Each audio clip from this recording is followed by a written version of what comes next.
Siya at mga lods, dito tayo sa gitna ng kapatagan ng disyerto, kalawa ng kalsada.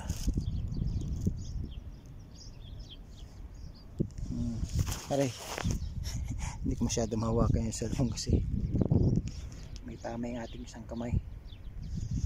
Galing tayo sa pagbili ng gulay, bili ako ng pitsay, mustasa. Dinamihan ko na kasi hindi ako ngayon makakain ng mga karne-karne. Sumili ako ng ano tawag dito, labasa. Tapos may tinula ako, wala ko ng papay, meron akong sitaw, isang bungkus. Yung pizza dito sa mustasa, isa lang presyo niyan, isang real, isang piraso. Tapos yung isang bungkus na sitaw, ayan, saglit lang ako mahawakan yung camera masyado.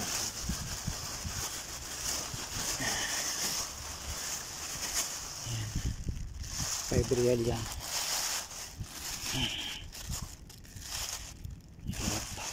Hirap hawakan kasi maano yung kamay ko kasi nagka-uric.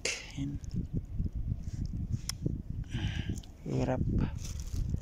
Lakad-lakad lang tayo, okay, wala na tayong service, nag-iisa. Pahinga lang tayo, medyo malamig-lamig yung panahon kahit medyo mataas na yung araw. Alas 11 pasado na. Medyo malaylay ang ating lakad, siguro mga 2 kilometers. Papunta pa lang doon sa balikan 4 kilometers. Dito pa lang tayo sa kalagitnaan. Pauwi na ako. Dito pala tayo sa, ayan, kung nakikita niyo yung UTM yan tapat.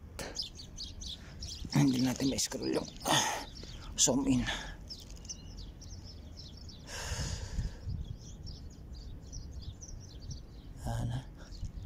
Liwalas ng kalangitan, walang kaulap-ulap, pero malamig yan. Taglamig pa dito ngayon. Marami-rami na itong aking biniling gulay, dahil pang 2 linggo para hindi na ako makakain ng mga karne kasi bawal muna. Sakit ng aking gout sa kamay, ang hirap kumilos pag sa trabaho. Ito pa naman yung kailangan ko sa trabaho, panghawak ng papel. Ganun talaga, kailangan natin magtiis, pero kaya natin yan. Ating tiyaga na lang. Kaya mga loads, hinihintay ko si Lodi, sabi niya susunod sa akin hindi naman sumunod. Hinihintyan ako ni Lodi, hinihintyan ako. 2 patong yung ating damit, isang sweater at isang damit. Lamig kahit mataas na yung hangin, taas na yung araw.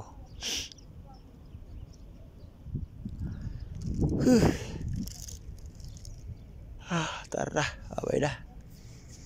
Medyo ano yung ating pakiramdam kaya hindi makahawak yung masyadong ating kamay.